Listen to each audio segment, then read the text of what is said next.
ಬೆಂಗಳೂರಿನ ಮಾಹಿತಿ ಮತ್ತು ಜೈವಿಕ ತಂತ್ರಜ್ಞಾನ ಇಲಾಖೆಯ ಆಡಳಿತಾಧಿಕಾರಿಯಾಗಿರುವ ಕೆಎಸ್ ಅಧಿಕಾರಿ ಡಾಕ್ಟರ್ ಬಿ ಸುಧಾ ಅವರ ನಿವಾಸ, ಕಚೇರಿ, ಸಂಬಂಧಿಕರ ಮನೆ ಸೇರಿದಂತೆ 6 ಕಡೆಗಳಲ್ಲಿ ಏಕಕಾಲಕ್ಕೆ ಎಸಿಬಿ ಅಧಿಕಾರಿಗಳು ದಾಳಿ ನಡೆಸಿದ್ದು, ಮೈಸೂರಿನಲ್ಲಿರುವ ಅವರ ಸಂಬಂಧಿಕರ ಮನೆಯ ಮೇಲೂ ಸಹ ದಾಳಿ ನಡೆದಿದೆ.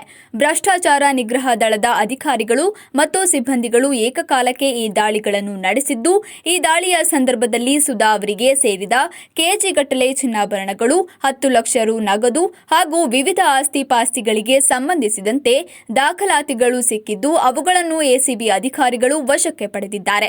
ಸುಧಾ ಅವರ ಕೊಡಗೇನಹಳ್ಳಿಯಲ್ಲಿರುವ ನಿವಾಸದ ಮೇಲೆ ದಾಳಿ ನಡೆದಿದ್ದು, ಯಲಹಂಕದಲ್ಲಿರುವ ಫ್ಲಾಟ್, ಬ್ಯಾಟರಾಯನಪುರದ ಮನೆ, ಬಿಇಎಂಎಲ್ ಲೇಔಟ್ನಲ್ಲಿರುವ ನಿವಾಸ, ಶಾಂತಿನಗರದಲ್ಲಿರುವ ಕಚೇರಿ ಮತ್ತು ಉಡುಪಿ ಜಿಲ್ಲೆಯ ಹೆಬ್ರಿಯ ತಂಕಬಟ್ಟಿನ ಮನೆಯ ಮೇಲೂ ದಾಳಿ ನಡೆಸಲಾಗಿದೆ. ಸುಧಾ ಅವರು ಈ ಹಿಂದೆ ಬೆಂಗಳೂರು ಅಭಿವೃದ್ಧಿ ಪ್ರಾಧಿಕಾರದಲ್ಲಿ ಭೂಸ್ವಾಧೀನಾಧಿಕಾರಿಯಾಗಿದ್ದ ಅವಧಿಯಲ್ಲಿ ಅಕ್ರಮ ಆಸ್ತಿ ಗಳಿಕೆ, ಅವ್ಯವಹಾರ ನಡೆಸಿದ ಆರೋಪದ ಹಿನ್ನೆಲೆಯಲ್ಲಿ ಎಸಿಬಿಯಲ್ಲಿ ದೂರು ದಾಖಲಾಗಿದ್ದು, ಸಾರ್ವಜನಿಕರೊಬ್ಬರು ಅಕ್ರಮ ಆಸ್ತಿ ಗಳಿಕೆ ಸಂಬಂಧ ಖಾಸಗಿ ದೂರು ದಾಖಲಿಸಿದ್ದಾರೆ. ಸುಧಾ ಅವರ ಸಂಬಂಧಿಕರು ಮೈಸೂರಿನ ಬೆಮ್ಮೆಲ್ ಲೇಔಟ್ನಲ್ಲಿ ವಾಸವಾಗಿದ್ದು, ಇಂದು ಬೆಳಗ್ಗೆ ಅವರ ಮನೆಯ ಮೇಲೂ ಬೆಂಗಳೂರಿನ ಎಸಿಬಿ ಅಧಿಕಾರಿಗಳು ದಾಳಿ ನಡೆಸಿ ಪರಿಶೀಲನೆ ನಡೆಸಿದರು. ರೈತರಿಗೆ ಮತ್ತು ಜಾನುವಾರುಗಳಿಗೆ ಉಪಟಳ ನೀಡುತ್ತಿದ್ದ ಚಿರತೆಯೊಂದು ಅರಣ್ಯ ಇಲಾಖೆಯ ಬೋನಿಗೆ ಸಿಕ್ಕಿಬಿದ್ದಿರುವ ಘಟನೆ ಹುಣಸೂರು ತಾಲೂಕಿನ ಚಿಕ್ಕಹರದರಹಳ್ಳಿಯ ಗ್ರಾಮದಲ್ಲಿ ನಡೆದಿದೆ. ಕಳೆದ ಹಲವು ದಿನಗಳಿಂದ ಸಾಕು ಪ್ರಾಣಿಗಳ ಮೇಲೆ ದಾಳಿ ನಡೆಸಿ ಕೊಂದು ಹೊತ್ತೊಯ್ಯುತ್ತಿದ್ದ ಚಿರತೆಯನ್ನು ಹಿಡಿದು ತಮಗೆ ಅನುಕೂಲ ಮಾಡಿಕೊಡುವಂತೆ ಗ್ರಾಮಸ್ಥರು ಮಾಡಿದ್ದ ಮನವಿಗೆ ಸ್ಪಂದಿಸಿದ ಅರಣ್ಯ ಇಲಾಖೆಯ ಅಧಿಕಾರಿಗಳು ಚಿರತೆ ಹೆಚ್ಚಾಗಿ ಕಾಣಿಸಿಕೊಂಡ ಸ್ಥಳವಾದ ರೈತ ಚಂದ್ರಶೇಖರ್ ಅವರ ಜಮೀನಿನಲ್ಲಿ ಬೋನು ಇರಿಸಿದ್ರು. ಶುಕ್ರವಾರ ಆಹಾರ ಅರಸಿ ಬಂದ ಚಿರತೆ ಬೋನಿಗೆ ಬಿದ್ದಿದ್ದು, ಅರಣ್ಯ ಇಲಾಖೆಯ ಅಧಿಕಾರಿಗಳು ಅದನ್ನು ಕೊಂಡೊಯ್ದು ಅರಣ್ಯ ಪ್ರದೇಶಕ್ಕೆ ಬಿಟ್ಟರು. ಈ ಬಾರಿಯ ದೀಪಾವಳಿ ಹಬ್ಬಕ್ಕೆ ರಾಜ್ಯಾದ್ಯಂತ ಪಟಾಕಿ ನಿಷೇಧಿಸುವುದಾಗಿ ತಿಳಿಸಿದ್ದ ಮುಖ್ಯಮಂತ್ರಿ ಬಿಎಸ್ ಯಡಿಯೂರಪ್ಪ ಅವರು ಇದೀಗ ಪಟಾಕಿ ವ್ಯಾಪಾರಸ್ಥರ ಒತ್ತಡಕ್ಕೆ ಮಣಿದು ಯೂ ಟರ್ನ್ ಹೊಡೆದಿದ್ದು, ಹಸಿರು ಪಟಾಕಿಗಳನ್ನು ಮಾತ್ರ ಸಿಡಿಸಿ ಪರವಾಗಿಲ್ಲ ಎಂದು ಹೇಳಿದ್ದಾರೆ. ಕೊರೋನಾ ರಾಜ್ಯದಲ್ಲಿ ಇನ್ನೂ ಪೂರ್ಣವಾಗಿ ನಿಯಂತ್ರಣಕ್ಕೆ ಬಾರದ ಹಿನ್ನೆಲೆಯಲ್ಲಿ ಈ ಬಾರಿ ದೀಪಾವಳಿಗೆ ಪಟಾಕಿ ಸಿಡಿಸುವುದನ್ನು ನಿಷೇಧಿಸಲಾಗುವುದು ಎಂದು ಹೇಳಿದ್ದ ಮುಖ್ಯಮಂತ್ರಿ ಯಡಿಯೂರಪ್ಪ ಅವರ ಹೇಳಿಕೆಗೆ ಪಟಾಕಿಗಳ ಮಾರಾಟಗಾರರು ತೀವ್ರ ವಿರೋಧ ವ್ಯಕ್ತಪಡಿಸಿದ್ರು. ನಾವು ಈಗಾಗಲೇ ಪಟಾಕಿಗಳನ್ನು ಖರೀದಿಸಿ ಮಾರಾಟ ಮಾಡಲು ದಾಸ್ತಾನು ಮಾಡಿಟ್ಟಿದ್ದೇವೆ. ಈಗ ಇದ್ದಕ್ಕಿದ್ದಂತೆ ಪಟಾಕಿ ಮೇಲೆ ನಿಷೇಧ ಹೇರಿದರೆ ನಮಗೆ ಲಕ್ಷಾಂತರ ರೂಪಾಯಿ ನಷ್ಟವಾಗುತ್ತದೆ. ಅಲ್ಲದೆ ಪಟಾಕಿಗಳನ್ನು ಮಾರದಿದ್ದರೆ ಅವುಗಳನ್ನು ಸುರಕ್ಷಿತವಾಗಿ ಶೇಖರಿಸಿ ಇಡಲು ಸಹ ಹಣ ವ್ಯಯಿಸಬೇಕಾಗುತ್ತೆ. ಆದ್ದರಿಂದ ಈ ಬಾರಿ ಪಟಾಕಿ ನಿಷೇಧ ಮಾಡಬಾರದು ಎಂದು ಅವರು ಒತ್ತಾಯಿಸಿದರು. ಇದಲ್ಲದೆ ಇನ್ನೂ ಕೆಲವು ವಲಯಗಳಿಂದ ವಿರೋಧ ವ್ಯಕ್ತವಾದ ಹಿನ್ನೆಲೆಯಲ್ಲಿ ಮುಖ್ಯಮಂತ್ರಿ ಬಿಎಸ್ ಯಡಿಯೂರಪ್ಪ ಅವರು ಕೋವಿಡ್ ಸೋಂಕನ್ನು ನಿಯಂತ್ರಿಸಲು ರಾಜ್ಯ ಸರ್ಕಾರವು ಈಗಾಗಲೇ ಎಲ್ಲ ಅಗತ್ಯ ಕ್ರಮಗಳನ್ನು ಕೈಗೊಂಡಿದೆ. ಇಂಥ ಪರಿಸ್ಥಿತಿಯಲ್ಲಿ ಸಾರ್ವಜನಿಕರ ಮತ್ತು ಮಕ್ಕಳ ಆರೋಗ್ಯದ ಹಿತದೃಷ್ಟಿಯಿಂದ ದೀಪಾವಳಿ ಹಬ್ಬವನ್ನು ಸರಳವಾಗಿ, ಅರ್ಥಗರ್ಭಿತವಾಗಿ, ಭಕ್ತಿಪೂರ್ವಕವಾಗಿ ಆಚರಿಸುವುದು ಸೂಕ್ತವಾಗಿರುತ್ತದೆ.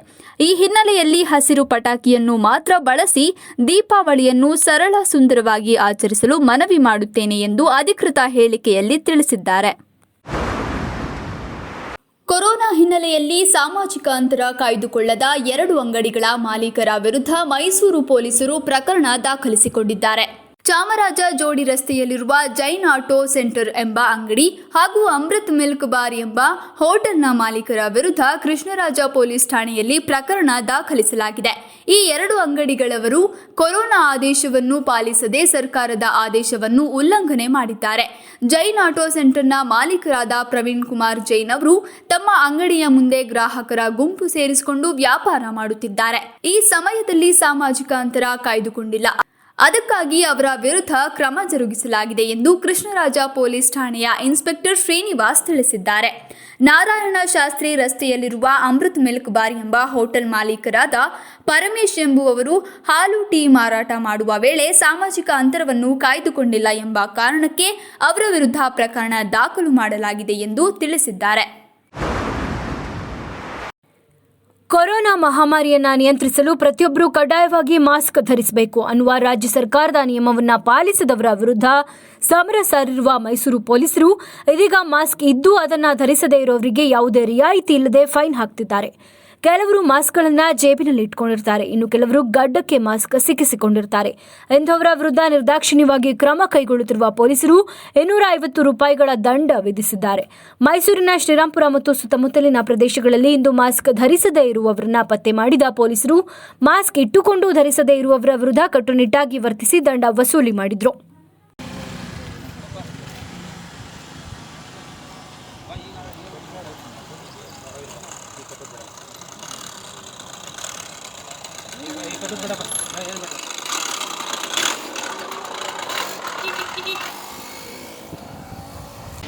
ಯಾಕಂದಿಲ್ಲ ಬಸ್ಸು ಅರ್ಜೆಂಟ್ ಅವೆಲ್ಲ ಕೇಳಲ್ಲ, ಫೈನ್ ಕಟ್ಬಿಟ್ಟಾಗಿದೆ.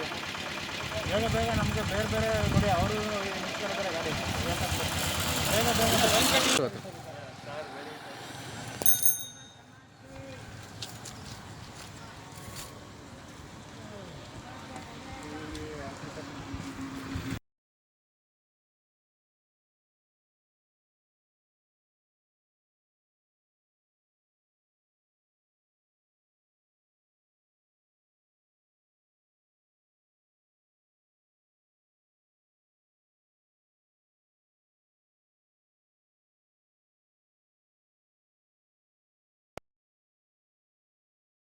ಮೈಸೂರಿನ ಸತ್ಯಮೇವ ಜಯತೆ ಸಂಘಟನೆಯ ವತಿಯಿಂದ ಸರ್ ಸಿ.ವಿ. ರಾಮನ್ ಅವರ 132ನೇ ಜಯಂತಿಯ ಅಂಗವಾಗಿ ವಿಜ್ಞಾನಕ್ಕೆ ಸಿ.ವಿ. ರಾಮನ್ ಕೊಡುಗೆ ಎಂಬ ವಿಶೇಷ ಕಾರ್ಯಕ್ರಮವನ್ನು ಹಮ್ಮಿಕೊಳ್ಳಲಾಗಿತ್ತು. ರಾಜ್ಯ ವಿಜ್ಞಾನ ಪರಿಷತ್ತಿನ ಸಂಚಾಲಕರಾದ ಪ್ರೊಫೆಸರ್ ಅನಂತರಾಮು ಅವರು ಕಾರ್ಯಕ್ರಮದಲ್ಲಿ ಮುಖ್ಯ ಅತಿಥಿಯಾಗಿ ಪಾಲ್ಗೊಂಡು ಮಾತನಾಡಿ, ವಿಜ್ಞಾನ ಕ್ಷೇತ್ರದಲ್ಲಿ ನೊಬೆಲ್ ಪಾರಿತೋಷಕ ಗಳಿಸಿದ ಸಿ.ವಿ. ರಾಮನ್ ಅವರಲ್ಲಿದ್ದ ಆತ್ಮಾಭಿಮಾನ, ದೇಶಭಕ್ತಿಯನ್ನು ಎಲ್ಲರೂ ಮೈಗೂಡಿಸಿಕೊಳ್ಳಬೇಕು. ವಿದ್ಯಾರ್ಥಿಗಳು ವೈಜ್ಞಾನಿಕ ಮನೋಭಾವ ಬೆಳೆಸಿಕೊಂಡು ಚಿಂತನಾ ಶಕ್ತಿ, ಆಲೋಚನಾ ಶಕ್ತಿಗಳನ್ನು ಬೆಳೆಸಿಕೊಂಡಾಗ ವಿದ್ಯಾಭ್ಯಾಸದಲ್ಲಿ, ವಿಜ್ಞಾನ ಕ್ಷೇತ್ರದಲ್ಲಿ ಸಾಧನೆಗಳನ್ನು ಮಾಡಬಹುದು ಎಂದರು. ಕಾಂಗ್ರೆಸ್ ಮುಖಂಡರಾದ ಎನ್.ಎಂ. ನವೀನ್ ಕುಮಾರ್ ಮಾತನಾಡಿ, ಸರ್ಕಾರಿ ಶಾಲೆ ಎಂದರೆ ಕೆಲವರು ನಿರ್ಲಕ್ಷ್ಯ ತೋರಿಸುತ್ತಾರೆ. ಆದರೆ ನಮ್ಮ ದೇಶದ ಅನೇಕ ಸಾಧಕರು ಸರ್ಕಾರಿ ಶಾಲೆಯಲ್ಲೇ ವ್ಯಾಸಂಗ ಮಾಡಿದವರು. ಅದನ್ನು ವಿದ್ಯಾರ್ಥಿಗಳು ಸ್ಫೂರ್ತಿಯಾಗಿ ಸ್ವೀಕರಿಸಬೇಕು. ಇಂದಿನ ಶಿಕ್ಷಣ ಕ್ರಮಕ್ಕೆ ಹೋಲಿಸಿದರೆ ಹಿಂದಿನ ಕಾಲದ ಪಠ್ಯಕ್ರಮಗಳು ಕಷ್ಟಕರವಾಗಿತ್ತು. ಮಾರ್ಗದರ್ಶಕರು ವಿರಳವಾಗಿದ್ರು. ಮಾಹಿತಿ ತಂತ್ರಜ್ಞಾನದ ಸಂಪರ್ಕವಿರಲಿಲ್ಲ. ಆದರೂ ಹಲವು ಸಾಧಕರನ್ನು ನಾವು ಕಂಡಿದ್ದೇವೆ. Sir CV. ರಾಮನ್ ಅವರ ಕ್ರಿಯಾಶೀಲತೆ ಇಂದಿನ ವಿದ್ಯಾರ್ಥಿಗಳ ಹೊಸ ಅನ್ವೇಷಣೆಗಳಿಗೆ ಮಾದರಿಯಾಗಿದೆ ಎಂದರು. ಕನ್ನಡ ಸಾಹಿತ್ಯ ಪರಿಷತ್ತಿನ ಜಿಲ್ಲಾಧ್ಯಕ್ಷರಾದ ಡಾಕ್ಟರ್ ವೈ.ಡಿ. ರಾಜಣ್ಣ, ಹೋಟೆಲ್ ಮಾಲೀಕರ ಸಂಘದ ಅಧ್ಯಕ್ಷರಾದ ಸಿ. ನಾರಾಯಣಗೌಡ, ಕೆಆರ್ ಬ್ಯಾಂಕಿನ ಉಪಾಧ್ಯಕ್ಷರಾದ ಬಸವರಾಜ ಬಸಪ್ಪ, ನಗರ ಪಾಲಿಕೆ ಮಾಜಿ ಸದಸ್ಯ ಎಂ.ಕೆ. ಅಶೋಕ, ಸತ್ಯಮೇವ ಜಯತೆ ಸಂಘಟನೆಯ ಅಧ್ಯಕ್ಷರಾದ ರಾಕೇಶ್ ಕುಂಚಿಟಿಗ, ವಿನಯ್ ಕುಣಗಾಲ್, ವಿಕ್ರಮ್ ಅಯ್ಯಂಗಾರ್ ಮತ್ತಿತರರು ಸಮಾರಂಭದಲ್ಲಿ ಉಪಸ್ಥಿತರಿದ್ದರು. ನಮ್ಮ ಮೈಸೂರು ನಗರದಲ್ಲಿ ಒಂದು ಅತ್ಯಂತ ಸುಂದರವಾದ ಒಂದು ಸಮಾರಂಭವನ್ನು ಏರ್ಪಡಿಸಿದ್ದಾರೆ. ಈ ಸಮಾರಂಭ ಇವತ್ತಿನ ಯುವ ಪೀಳಿಗೆಗೆ ಬಹಳ ಮುಖ್ಯವಾದದ್ದು. ಇದು ಏನಪ್ಪ ಅಂದರೆ, ಸರ್ಕಾರದ ಹಂತದಲ್ಲಿ ಈ ಕಾರ್ಯಕ್ರಮ ನಡೆಸಿದರೆ ಬಹಳ ಚೆನ್ನಾಗಿತ್ತು. ಅಂದರೆ ಈ ಕೋವಿಡ್-19 ಇರೋದ್ರಿಂದ ನಮ್ಮ ವಿಜ್ಞಾನ ಪರಿಷತ್ತಿಂದನೇ ಹಲವಾರು ಕಾರ್ಯಕ್ರಮವನ್ನು ಆಯೋಜಿಸ್ತಾ ಇದ್ವಿ. ಈ ವರ್ಷ ಈ ಸಣ್ಣ ಕಾರ್ಯಕ್ರಮ ನಿನ್ನೆ ರಾತ್ರಿ ನಾನು ಯೋಚನೆ ಮಾಡ್ತಾಯಿದ್ದೆ. ನನಗೆ ವಿಕ್ರಮ್ ಅಯ್ಯಂಗಾರ್ ಫೋನ್ ಮಾಡಿದ ತಕ್ಷಣ ನಾನು ಯಾವ ಕಾಲೇಜು ಶಾಲೆಗಳು ಇಲ್ವಲ್ಲ, ಎಲ್ಲಿ ನಮ್ಮ ಮಕ್ಕಳಿಗೆ ವಿಷಯವನ್ನು ತಿಳಿಸೋದು ಅಂತ ಅವರು ನನಗೆ ಕರೆ ನೀಡಿ ಕೊಟ್ಟಿದ್ದಾರೆ. ಯುವ ಪೀಳಿಗೆ ಸರ್ ಸಿ.ವಿ. ರಾಮನ್ರವರಲ್ಲಿದ್ದ ದೇಶ ಪ್ರೇಮ, ಆತ್ಮಾಭಿಮಾನವನ್ನು ಮೈಗೂಡಿಸ್ಕೋಬೇಕು. ಹಾಗೂ ವಿಜ್ಞಾನ ಕ್ಷೇತ್ರದಲ್ಲಿ ತಮ್ಮ ಕೆಲಸವನ್ನು ಮುಂದೂಡಿಸಿ ಸಂಶೋಧನೆ ಮಾಡಿ, ಆಮೇಲೆ ಅವರು ಯಾವಾಗಲೂ ಹೇಳ್ತಾಯಿದ್ರು, ವಿದ್ಯಾರ್ಥಿಗಳೇ ನೀವು ಲ್ಯಾಬ್ರೇಟ್ರಿಯಲ್ಲಿ ಸಿಗದ ಇದನ್ನು ಪ್ರಯೋಗಗಳನ್ನು ಮಾರುಕಟ್ಟೆಯಲ್ಲಿ ಸಿಗೋದನ್ನು ಉಪಯೋಗಿಸ್ಬೇಡಿ, ಸ್ವಂತ ನೀವೇ ಮಾಡಿ ಅಂತ. ಅವರು ಸಂಶೋಧನೆಗೆ ಕೇವಲ ಅವತ್ತಿನ ದಿನ 300 ರೂಗಳಿಗೆ ಮಾತ್ರ ಅವರು ನಡೆದ ಉಪಕರಣಗಳನ್ನು ಮಾತ್ರ ಬಳಸಿ ಅವರು ನ್ಯಾಷನಲ್ ಇದನ್ನು ಬರೆದ್ರು, ನ್ಯಾಷನಲ್ ಬಹುಮಾನವನ್ನು ಗಳಿಸ್ಕೊಂಡ್ರು. ಇಂತಹ ವ್ಯಕ್ತಿಯ ಸ್ಮರಣೆ ಮಾಡ್ತಾ ಇದ್ದೀವಲ್ಲ, ಇವತ್ತು ನಮ್ಮ ಬಹಳ ಒಳ್ಳೆಯದಿದು. ಇನ್ನೂ ಈ ಥರ ಕಾರ್ಯಕ್ರಮ ಹೆಚ್ಚು ಆಗಬೇಕು. ವಿದ್ಯಾರ್ಥಿಗಳು ಇದು ವಿಜ್ಞಾನ ಕ್ಷೇತ್ರದಲ್ಲಿ ಹೆಚ್ಚು ಸಂಶೋಧನೆ ಮಾಡಿದಾಗ ಮಾತ್ರ ಸರ್ ಸಿ.ವಿ. ರಾಮನ್ ಬೆಳಕು ಇನ್ನೂ ಮೇಲಕ್ಕೆ ಹೋಗುತ್ತೆ ಅಂತ 2 ಮಾತನ್ನು ಹೇಳ್ತಾ ಇದ್ದೀನಿ. ರಾಮನ್ ರವರು ಈ ದೇಶ ಅಲ್ಲ, ಸಂಪೂರ್ಣ ಏಷ್ಯಾ ಕಂಡಂಥ ಒಬ್ಬರು ಅಪರೂಪದ ವಿಜ್ಞಾನಿ ಹಾಗೂ ಇಡೀ ಏಷ್ಯಾ ಖಂಡಕ್ಕೆ ವಿಜ್ಞಾನದ ವಿಷಯದಲ್ಲಿ ಮೊಟ್ಟ ಮೊದಲನೆಯದಾಗಿ 1930ರಲ್ಲಿ ನೊಬೆಲ್ ಪ್ರಶಸ್ತಿ ಪಡೆದಂಥ ಒಬ್ಬರು ಅತ್ಯುತ್ತಮ ವ್ಯಕ್ತಿ. ಇವರು ಬೆಳಕಿನ ಬಗ್ಗೆ ಸಂಶೋಧನೆ ಮಾಡಿ ಇವತ್ತಿಗೂ ಕೂಡ ಏನೊಂದು ಸ್ಕ್ಯಾಟ್ರಿಂಗ್ ಆಫ್ ಲೈಟ್ ಅಂತಂದರೆ ರಾಮನ್ ಎಫೆಕ್ಟ್ ಅಂತ ನಾವು ಕರಿತೀವಿ, ಅದರ ಬಗ್ಗೆ ಇಡೀ ಪ್ರಪಂಚಕ್ಕೆ ಭಾಳ ಸವಿಸ್ತರವಾಗಿ ವಿಷಯವನ್ನು ತಿಳಿಸ್ಕೊಟ್ಟಂಥವರು. ಹಾಗೂ ಇವರು ಭಾರತ ದೇಶದಲ್ಲೇ ನಮ್ಮ ಇಂಡಿಯನ್ ಇನ್ಸ್ಟಿಟ್ಯೂಟ್ ಆಫ್ ಸೈನ್ಸ್ ಅಂತ ನಾವೇನು ಕರಿತೀವಿ ಬೆಂಗಳೂರಿನಲ್ಲಿ ಏನಿದೆ ಅದರ ಮೊಟ್ಟ ಮೊದಲನೆಯ ಡೈರೆಕ್ಟರ್ ಕೂಡ ಆಗಿದ್ದಂಥವರು. ಹಾಗೂ ಇವತ್ತು ನಿಜಕ್ಕೂ ವಿಜ್ಞಾನದ ಪ್ರಪಂಚದಲ್ಲಿ ಮಿನುಗುವ ತಾರೆ ಇವತ್ತಿಗೂ ಕೂಡ ಭಾರತದ ಒಬ್ಬ ಹೆಮ್ಮೆಯ ಸುಪುತ್ರ. ಇವರ ಒಂದು ಜಯಂತಿನ ನಾವು ಭಾಳ ಒಂದು ಸಂತೋಷದಿಂದ ಇವತ್ತು ಆಚರಣೆ ಮಾಡ್ತಾ ಇದ್ದೀವಿ. ಇವರು ಅಂದು ಕರೆ ಕೊಟ್ಟಂತೆ ವಿದ್ಯಾರ್ಥಿಗಳು ಇನ್ನೂ ಹೆಚ್ಚಿನ ಸಂಖ್ಯೆಯಲ್ಲಿ ಇವತ್ತು ಒಂದು ವಿಜ್ಞಾನದ ವಿಷಯಗಳಲ್ಲಿ ಆಸಕ್ತಿ ಹೊಂದಬೇಕು ಹಾಗೂ ವೈಜ್ಞಾನಿಕ ಮನೋಭಾವವನ್ನು ಒಂದು ಬೆಳೆಸ್ಕೋಬೇಕು ಅನ್ನತಕ್ಕಂಥ ಕರೆನ ನಾನು ಈ ಸಂದರ್ಭದಲ್ಲಿ ಕೊಡ್ಲಿಕ್ಕೆ ಬಯಸ್ತೀನಿ. ಯಾಕೆ ಅಂತಂದರೆ ಸರ್ ಸಿ ವಿ ರಾಮನ್ರವರಾಗ್ಬೋದು, ಐನ್ಸ್ಟೈನ್ರವರಾಗ್ಬೋದು, ಯಾರೂ ಕೂಡ ದೈವಶಕ್ತಿಯನ್ನು ಅಲ್ಲಗಳೆದಂಥವ್ರು. ಆದರೆ ಕೆಲವು ಮೂಢನಂಬಿಕೆಗಳು ಇವತ್ತೇನಾಗಿದೆ ವಿಪರ್ಯಾಸ ಅಂತಂದರೆ ಇದೇ ಫೇಸ್ಬುಕ್ಕು, ಇದೇ ವಾಟ್ಸಪ್ ಬಳಸ್ಕೊಂಡು, ಅಂದರೆ ವಿಜ್ಞಾನವನ್ನೇ ಬಳಸ್ಕೊಂಡು ಭಾಳಷ್ಟು ಒಂದು ಮೂಢನಂಬಿಕೆಗಳ ಒಂದು ಪ್ರಚೋದನೆ ಇವತ್ತು ನಡೀತಾ ಇದೆ. ಹಾಗಾಗಿ ಮೂಢನಂಬಿಕೆಗಳು ಬೇಡ, ದೈವಶಕ್ತಿ ಬಗ್ಗೆ ನಮಗೆಲ್ರಿಗೂ ಕೂಡ ನಂಬಿಕೆ ಇದೆ, ಅದರಲ್ಲಿ ಎರಡನೇ ಮಾತಿಲ್ಲ. ಹಾಗಾಗಿ ಇಂದಿರಾ ಗಾಂಧಿರವರು ಹೇಳಿದಂತೆ ಬೆಳಕಿನ ಬಗ್ಗೆ ಬೆಳಕು ಚೆಲ್ಲಿ ವಜ್ರದಂತಹ ಒಂದು ಹೊಳಪಿರತಕ್ಕಂಥ ಒಬ್ಬ ಬುದ್ಧಿಶಕ್ತಿ ಇರತಕ್ಕಂಥ ವ್ಯಕ್ತಿತ್ವ ನಮ್ಮ ಸರ್ ಸಿ ವಿ ರಾಮನ್ರವ್ರದ್ದು ಆಗಿತ್ತು. ಈ ಒಂದು ಸಂದರ್ಭದಲ್ಲಿ ಎಲ್ಲರಿಗೂ ಕೂಡ ಒಳ್ಳೆಯದಾಗಲಿ. ಸರ್ ಸಿ ವಿ ರಾಮನ್ರವರ ಮಾರ್ಗದರ್ಶನದಲ್ಲಿ ಭಾರತದ ಒಂದು ಯುವ ಮನಸ್ಸುಗಳೇನಿದೆ ಅವು ಇನ್ನೂ ಹೆಚ್ಚು ಮಟ್ಟದಲ್ಲಿ ವಿಜ್ಞಾನ ಕ್ಷೇತ್ರದಲ್ಲಿ ಹೊಳೆಯಲಿ ಅಂತ ನಾನು ಆಶಾಭಾವನೆಯಿಂದ ಒಂದು ಮಾತು ಹೇಳ್ತಾ ಇದ್ದೀನಿ.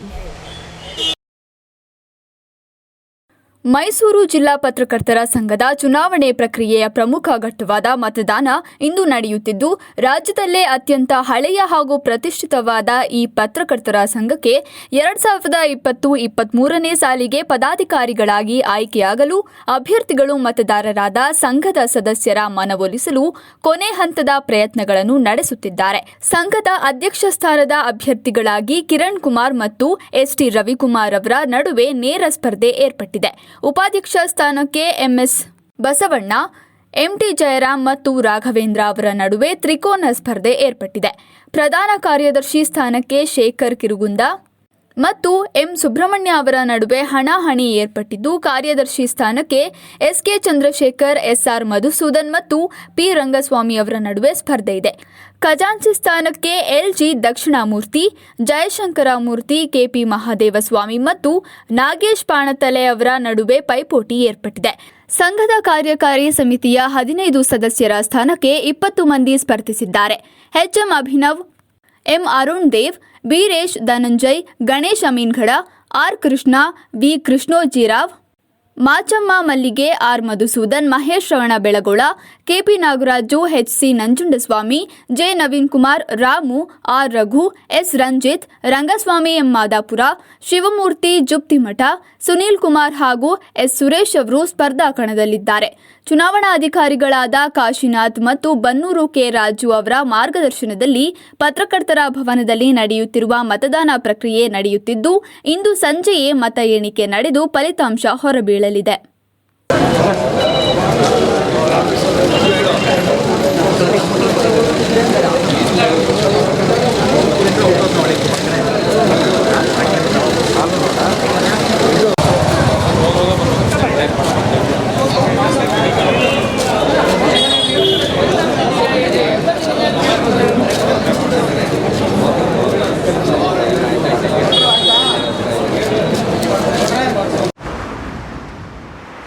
ಮೈಸೂರು ವಿಶ್ವವಿದ್ಯಾನಿಲಯ ನಡೆಸುತ್ತಿರುವ ಸ್ನಾತಕೋತ್ತರ ಪ್ರವೇಶಾತಿ ಪರೀಕ್ಷೆಯಲ್ಲಿ ವಿದ್ಯಾರ್ಥಿನಿಯೊಬ್ಬರು ತನಗೆ ಕೊರೋನಾ ಸೋಂಕು ತಗುಲಿದ್ದರೂ ಪಿಪಿಇ ಪೋಷಾಕು ಧರಿಸಿ ಪರೀಕ್ಷೆ ಬರೆದಿದ್ದಾರೆ.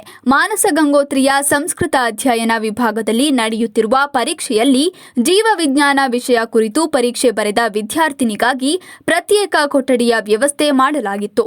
ಆ ಕೊಠಡಿಗೆ ಪ್ರತ್ಯೇಕ ಮೇಲ್ವಿಚಾರಕರನ್ನು ಸಹ ನಿಯೋಜಿಸಲಾಗಿತ್ತು. ಮೈಸೂರು ವಿವಿ ಆಡಳಿತ ಮಂಡಳಿಯವರು ಎಲ್ಲ ಬಗೆಯ ಮುನ್ನೆಚ್ಚರಿಕೆ ಕ್ರಮಗಳನ್ನು ಕೈಗೊಂಡಿದ್ರು.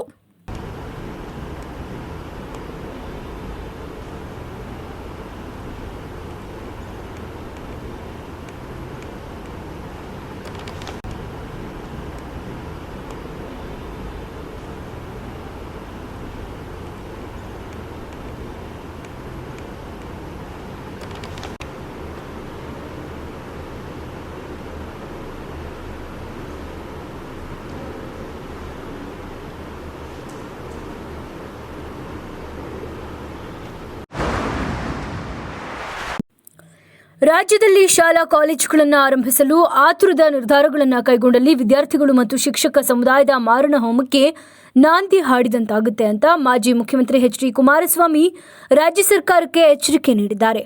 ಶಾಲೆಗಳನ್ನು ಆರಂಭ ಮಾಡಲು ತರಾತುರಿಯ ನಿರ್ಧಾರಗಳನ್ನು ಕೈಗೊಳ್ಳಬಾರದು. ಶಾಲಾ ಕಾಲೇಜುಗಳನ್ನು ಆರಂಭಿಸುವ ನಿರ್ಧಾರದಿಂದ ಸರ್ಕಾರ ಹಿಂದೆ ಸರಿಬೇಕು ಅಂತ ಕುಮಾರಸ್ವಾಮಿ ಒತ್ತಾಯಿಸಿದ್ದಾರೆ. ಇನ್ನು ಔಷಧಿಯನ್ನೇ ಕಂಡು ಹಿಡಿಯದ ಕೊರೋನಾ ಸೋಂಕು ಎಲ್ಲೆಡೆ ವ್ಯಾಪಕವಾಗುತ್ತಿರುವ ಈ ಕಾಲಘಟ್ಟದಲ್ಲಿ ಶಾಲೆಗಳನ್ನು ಆರಂಭ ಮಾಡಿದ್ರೆ ಆಗುವ ಎಲ್ಲ ಅನಾಹುತಗಳಿಗೆ ಸರ್ಕಾರವೇ ಹೊಣೆ ಹೊರಬೇಕಾಗುತ್ತೆ. ಈ ವಿಚಾರದಲ್ಲಿ ಸರ್ಕಾರ ಬಹು ಎಚ್ಚರಿಕೆಯಿಂದ ಇರಬೇಕು ಅಂತ ಎಚ್ಚರಿಸಿದ್ದಾರೆ. ಮೈಸೂರಿನ ವಿದ್ಯಾರಣ್ಯಪುರಂನ ಸ್ಟರ್ಲಿಂಗ್ ಟಾಕೀಸ್ ಸಮೀಪ ನೂತನವಾಗಿ ಪ್ರಾರಂಭಗೊಂಡಿರುವ ಲಾಯಲ್ ವರ್ಲ್ಡ್ ಶಾಪಿಂಗ್ ಮಾಲ್ನ 10ನೇ ಶಾಖೆಯ ಉದ್ಘಾಟನೆ ಇಂದು ಜರುಗಿತು. ಕಳೆದ 3 ದಶಕಗಳಿಂದ ಲಾಯಲ್ ವರ್ಲ್ಡ್ ಶಾಪಿಂಗ್ ಮಾಲ್ಗಳು ಮೈಸೂರಿನಲ್ಲಿ ಸೇವೆ ಸಲ್ಲಿಸುತ್ತಿದ್ದು, ಇದೀಗ ಮೈಸೂರಿನ ದಕ್ಷಿಣ ಭಾಗಕ್ಕೂ ತನ್ನ ಸೇವೆಯನ್ನು ವಿಸ್ತರಿಸಿದೆ. ಇಂದು ಉದ್ಘಾಟನೆಗೊಂಡ ಶಾಪಿಂಗ್ ಮಾಲ್ನಲ್ಲಿ ಗ್ರಾಹಕರಿಗೆ ದೀಪಾವಳಿಯ ಪ್ರಯುಕ್ತ ಪ್ರತಿದಿನ ಪ್ರತಿ ವಾರ ಡ್ರಾಗಳನ್ನು ನಡೆಸಿ ಆಕರ್ಷಕ ಬಹುಮಾನಗಳನ್ನು ನೀಡುವ 1 ತಿಂಗಳ ಅವಧಿಯ ಕೊಡುಗೆಯನ್ನು ನೀಡಲಾಗುತ್ತಿದೆ. ಉದ್ಘಾಟನಾ ಸಮಾರಂಭದಲ್ಲಿ ಮುಖ್ಯ ಅತಿಥಿಯಾಗಿ ಪಾಲ್ಗೊಂಡ ಮಾಜಿ ಮೇಯರ್ ಆಯುಬ್ ಖಾನ್ ಅವರು ಮಾತನಾಡಿ, ಮೈಸೂರಿನ ಜನತೆಗೆ ಉತ್ತಮ ಸೇವೆಯನ್ನು ಒದಗಿಸುವ ಉದ್ದೇಶದಿಂದ ಲಾಯಲ್ ವರ್ಲ್ಡ್ ತನ್ನ 10ನೇ ಶಾಖೆಯನ್ನು ಪ್ರಾರಂಭಿಸಿದೆ. ಲಾಯಲ್ ವರ್ಲ್ಡ್ನ ಎಲ್ಲ ಶಾಖೆಗಳಲ್ಲೂ ಉತ್ತಮ ಗುಣಮಟ್ಟದ ಆಹಾರ ಪದಾರ್ಥಗಳು ಲಭಿಸುತ್ತಿದ್ದು, ಮೆಡಿಕಲ್, ಮೊಬೈಲ್ ಶಾಪ್, ಬೇಕರಿ ಮುಂತಾದ ಎಲ್ಲ ಸೌಕರ್ಯಗಳು ಇವೆ. ತನ್ನ ಉತ್ತಮ ಸೇವೆಯಿಂದ ಲಾಯಲ್ ವರ್ಲ್ಡ್ ಗ್ರಾಹಕರಿಗೆ ಹತ್ತಿರವಾಗಿದೆ ಎಂದರು. ಸ್ಟೋರ್ ಮ್ಯಾನೇಜರ್ ಅಫ್ಸರ್ ಅವರು ಮಾತನಾಡಿ, ಇಂದು ಉದ್ಘಾಟನೆಗೊಂಡ ಲಾಯಲ್ ವರ್ಲ್ಡ್ನ 10ನೇ ಶಾಖೆಯು 15,000 ಚದರಡಿಗಳ ವಿಸ್ತೀರ್ಣ ಹೊಂದಿದ್ದು, ನಗರದ ಜನತೆ ಇದರ ಸದುಪಯೋಗ ಪಡಿಸಿಕೊಳ್ಳಬೇಕು ಎಂದು ಮನವಿ ಮಾಡಿದ್ದು, ಈ ಬಾರಿಯ ದೀಪಾವಳಿಗೆ ಹಲವು ಆಫರ್ಗಳು ಮತ್ತು ಬಹುಮಾನ ಯೋಜನೆಗಳನ್ನು ಪ್ರಕಟಿಸಲಾಗಿದೆ ಎಂದರು. ಲಾಯಲ್ ವರ್ಲ್ಡ್ನ ಮುಖ್ಯಸ್ಥರಾದ ಮಹಮ್ಮದ್, ಗ್ರಾಹಕರು ಮತ್ತು ಸಿಬ್ಬಂದಿಗಳು ಉದ್ಘಾಟನಾ ಸಮಾರಂಭದಲ್ಲಿ ಉಪಸ್ಥಿತರಿದ್ದರು. ಇವತ್ತು JP ನಗರದಲ್ಲಿ ವಿದ್ಯಾರಣ್ಯಪುರಮಲ್ಲಿ ಲಾಯಲ್ ವರ್ಲ್ಡಿನ 10ನೇ ಯೂನಿಟು ನಾವೆಲ್ಲ ಸೇರಿ ಅತಿ ಸಂತೋಷದಿಂದ ಉದ್ಘಾಟನೆ ಮಾಡಿದ್ದೀವಿ. ಲಾಯಲ್ ವರ್ಲ್ಡ್ ಅಂದ ತಕ್ಷಣ 2ನೇ ಹೆಸರು ಬರೋದು ಕ್ವಾಲಿಟಿ. ಬಹುಶಃ ಮೈಸೂರು ನಗರದಲ್ಲಿ ಅನೇಕ ಈ ಥರ ಮಾಲ್ಸ್ಗಳಿವೆ, ಶಾಪ್ಸ್ಗಳಿವೆ, ಇಂಟರ್ನ್ಯಾಷನಲ್ ಮಾರ್ಕೆಟ್ಸ್ಗಳಿವೆ. ನಾವು ಲಾಯಲ್ ವರ್ಲ್ಡ್ ನೋಡಿರುವ ಕ್ವಾಲಿಟಿ ಬಹುಶಃ ಎಲ್ಲೂ ಸಿಗದಿರೋದಂಥ ಕ್ವಾಲಿಟಿಗಳು ಇಲ್ಲಿ ಸಿಗ್ತದೆ. ಮತ್ತು ಅತಿ ಹೆಚ್ಚಿನಾಗಿ ಈ ಒಂದೇ ಮಾಲಲ್ಲಿ, ಒಂದೇ ಅಂಗಡಿಯಲ್ಲಿ ಎಲ್ಲ ರೀತಿಯ ಪದಾರ್ಥಗಳು ಸಿಕ್ಕೋದು ಇದೊಂದು ವಿಶೇಷ. ಇನ್ಕ್ಲೂಡಿಂಗ್ ನಾವು ನೋಡ್ತಾ ಇದ್ದೀವಿ ಮೆಡಿಕಲ್ ಸ್ಟೋರ್ಸ್ ಆಗಿರಲಿ, ಮೊಬೈಲ್ ಶಾಪ್ಸ್ ಆಗಿರಲಿ, ಮೊಬೈಲ್ ರಿಪೇರಿ ಶಾಪ್ಸ್ ಆಗಿರಲಿ, ಎಲ್ಲ ರೀತಿಯ ಪದಾರ್ಥಗಳು ಸಿಗ್ತಾಯಿದೆ. ಇದು ಈ ಭಾಗಕ್ಕೆ ಒಂದು ಸಂತೋಷ ತಂದಿದೆ ಮತ್ತು ಈ ಭಾಗಕ್ಕೆ ಈ ಶಾಪಿಂದ ಎಲ್ಲರಿಗೂ ಅನುಕೂಲ ಆಗ್ತದೆ ಅಂತ ಹೇಳ್ತಾ, ಈ ಲಾಯಲ್ ವರ್ಲ್ಡ್ ಪರಿವಾರ ಏನಿದೆಯೋ ಈಗ ತನಕ ಬಹುಶಃ ಬೆಂಗಳೂರಲ್ಲೂ ಇವ್ರದ್ದು ದೊಡ್ಡ ದೊಡ್ಡ ಮಾಲ್ಸ್ಗಳಲ್ಲಿ ಯೂನಿಟ್ಸ್ಗಳಿವೆ, ಇಂಟರ್ನ್ಯಾಷನಲ್ ಲೆವೆಲಲ್ಲೂ ಕೆಲವು ಯೂನಿಟ್ಗಳಿವೆ. ಇವ್ರಿಗೆ ಲಾಯಲ್ ವರ್ಲ್ಡ್ ಪರಿವಾರಕ್ಕೆ ಒಳ್ಳೆಯದಾಗಲಿ ಅಂತ ಶುಭ ಕೋರ್ತಾ ನಾನು ಈ ಸಂದರ್ಭದಲ್ಲಿ ಇವ್ರಿಗೆಲ್ಲ ಒಳ್ಳೆಯದಾಗಲಿ ಅಂತ ಹೇಳ್ತಾ ಇದ್ದೀನಿ. ನಮಸ್ಕಾರ. ಇವತ್ತು ನಾನು ಲಾಯಲ್ ವರ್ಲ್ಡ್ ಪರವಾಗಿ ಮಾತಾಡ್ತಿದ್ದೀನಿ. ಇವತ್ತು ನಮ್ಮ ಲಾಯಲ್ ವರ್ಲ್ಡ್ ಗ್ರೂಪಿನ 10ನೇ ಅಂಗಡಿ ಓಪನ್ ಆಗಿದೆ ಮೈಸೂರು ದಕ್ಷಿಣದಲ್ಲಿ, ಸೌತ್ನಲ್ಲಿ. ಸುಮಾರು 15,000 ಸ್ಕ್ವೇರ್ ಫೀಟ್ನ ಅಳವಡಿ ಅಂಗಡಿಯಾಗಿದೆ. ಸೊ ನಿಮ್ಮೆಲ್ಲರೊಂದಿಗೆ ಏನು ಕೇಳ್ಕೊಳ್ತೀವಿ ಅಂತ ಹೇಳಿದ್ರೆ, ಈ ಒಂದು ನಾವು ಸುಮಾರು ಬಂಪರ್ ಪ್ರೈಸಸ್ ಇಟ್ಕೊಂಡಿದ್ದೀವಿ. ಒಂದು ಬಂಪರ್ ಪ್ರೈಸ್ ಆಗಿ i20 ಕಾರ್ ಇದೆ ಮತ್ತು ಒಂದು ಬುಲೆಟ್ 350cc ಫಸ್ಟ್ ಪ್ರೈಸ್ ಆಗಿದೆ. ಅದಲ್ಲದೆ ಸುಮಾರು ಪ್ರೈಸಸ್ಸು, ಡೈಲಿ ಪ್ರೈಸಸ್ ಮತ್ತು ವೀಕ್ಲಿ ಡ್ರಾಸ್ ಆಗುತ್ತೆ. ಆ್ಯಂಡ್ ಇವತ್ತು ಬೆಳಗ್ಗೆ ಶಾಸಕರು ರಾಮದಾಸ್ ಅವರು ಬಂದು ಇನಾಗ್ರೇಷನ್ನು ಮಾಡಿದ್ದಾರೆ. ಸೊ ನಿಮ್ಮೆಲ್ಲರೊಂದಿಗೆ ಏನು ಕೇಳ್ಕೊಳ್ತೀವಿ ಅಂತ ಹೇಳಿದ್ರೆ, ನಮ್ಮ ಸ್ಟೋರ್ ವಿಸಿಟ್ ಮಾಡಿ. ಸುಮಾರು ಅವಕಾಶಗಳಿದೆ, ಪ್ರೈಸಸ್ಸು ವಿನ್ ಮಾಡ್ಬೋದು, ಒಳ್ಳೆ ಶಾಪಿಂಗ್ ಎಕ್ಸ್ಪೀರಿಯನ್ಸು ಆಗುತ್ತೆ. Thank you. ಇದು ನಮ್ಮ ಮೈಸೂರಿನಲ್ಲಿ ಇದು 10ನೇ ಬ್ರ್ಯಾಂಚ್ ಆಗಿದೆ. ಇಲ್ಲಿ ಎಲ್ಲ ರೀತಿಯ ಐಟಮ್ ಇದೆ. ನಮ್ಮ ಹತ್ರ ಫ್ರೂಟ್ಸ್ ಇದೆ, ವೆಜಿಟೇಬಲ್ಸ್ ಇದೆ, ಇಂಪೋರ್ಟೆಡ್ ರೇಂಜ್ ಇದೆ, ಎಲೆಕ್ಟ್ರಾನಿಕ್ಸ್ ಇದೆ, ಕ್ರಾಕರಿ ಇದೆ. ಸುಮಾರು 30 ಡಿಪಾರ್ಟ್ಮೆಂಟ್ಸ್ ಇದೆ ಇಲ್ಲಿ ನಮ್ಮ ಹತ್ರ. ನೈಋತ್ಯ ರೈಲ್ವೆಯ ಮೈಸೂರು ವಿಭಾಗವು ಕಳೆದ 1 ತಿಂಗಳ ಅವಧಿಯಲ್ಲಿ 5,500 ದ್ವಿಚಕ್ರ ವಾಹನಗಳನ್ನು ದೇಶದ ವಿವಿಧ ಭಾಗಗಳಿಗೆ ಸಾಗಣೆ ಮಾಡಿದ್ದು, ಇದರಿಂದ 1 ಕೋಟಿ ರುಗಳ ಆದಾಯವನ್ನು ಕ್ರೋಢೀಕರಿಸಲಾಗಿದೆ. ರೈಲ್ವೆ ಮಂಡಳಿಯ ಮಾರ್ಗಸೂಚಿಗಳಿಗೆ ಅನುಗುಣವಾಗಿ ಮೈಸೂರು ವಿಭಾಗವು ಸರಕು ಸಾಗಣೆಯ ಸ್ತರವನ್ನು ವಿಸ್ತರಿಸಲು ವ್ಯಾಪಾರ ಅಭಿವೃದ್ಧಿ ಘಟಕವನ್ನು ರಚಿಸಿತ್ತು. ಇದರ ಪ್ರಯತ್ನಗಳು ಉತ್ತಮ ಫಲಿತಾಂಶವನ್ನು ನೀಡಿದೆ.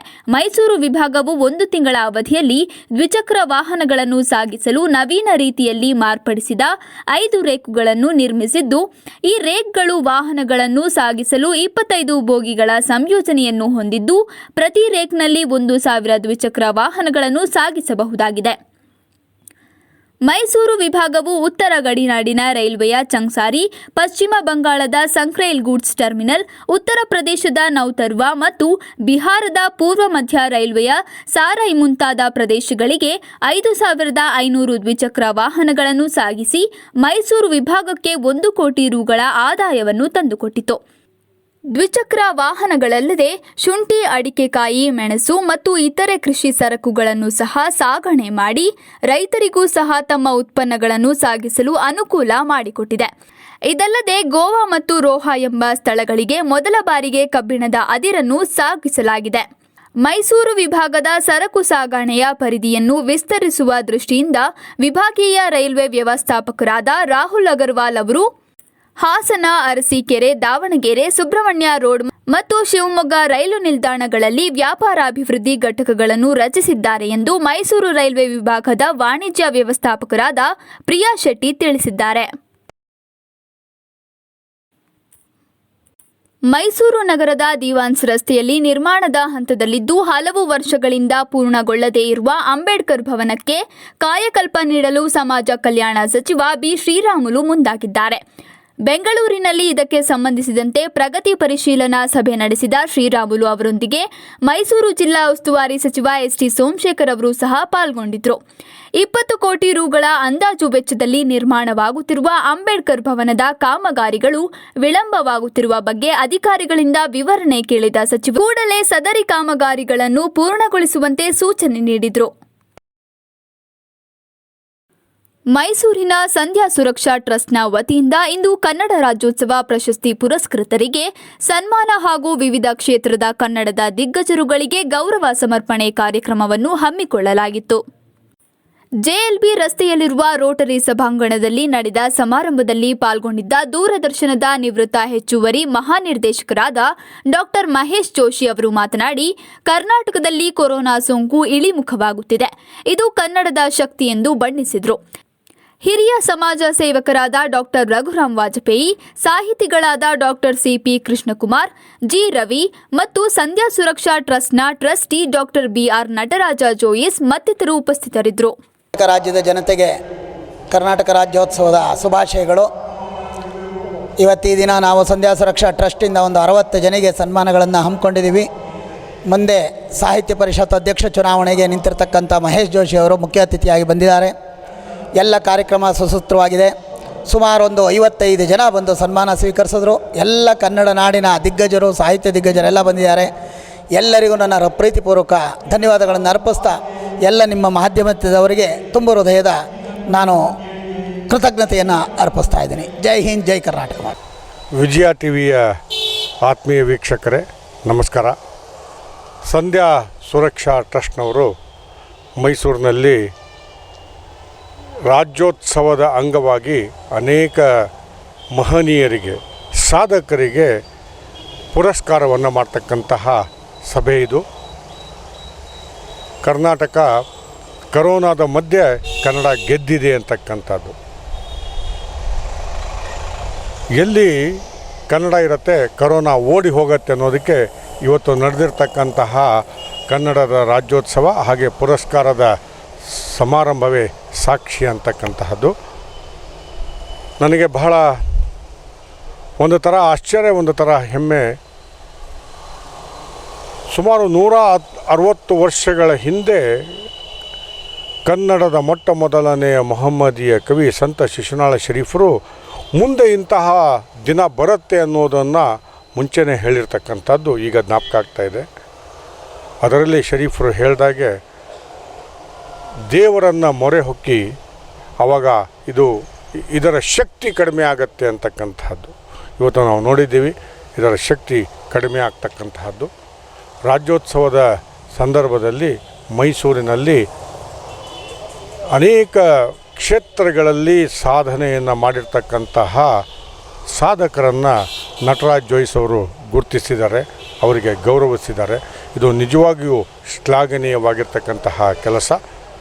ರಾಜ್ಯೋತ್ಸವದ ಈ ಸಂದರ್ಭದಲ್ಲಿ ಎಲ್ಲರಿಗೂ ರಾಜ್ಯೋತ್ಸವದ ಶುಭಾಶಯಗಳನ್ನು ಕೋರ್ತಾ, ಈ ಸಂದರ್ಭದಲ್ಲಿ ಮುಂದೆ ನಾನು ಕನ್ನಡ ಸಾಹಿತ್ಯ ಪರಿಷತ್ತಿನ ರಾಜ್ಯಾಧ್ಯಕ್ಷದ ಸೇವಾಕಾಂಕ್ಷಿಯಾಗಿ ಕನ್ನಡ ಸಾಹಿತ್ಯ ಪರಿಷತ್ತಿಗೆ ಹೊಸ ದಿಕ್ಕನ್ನು ತರಬೇಕು ಅನ್ನುವಂತಹ ಹೆಜ್ಜೆಯನ್ನು ಇಡ್ತಾ ಇದ್ದೀನಿ.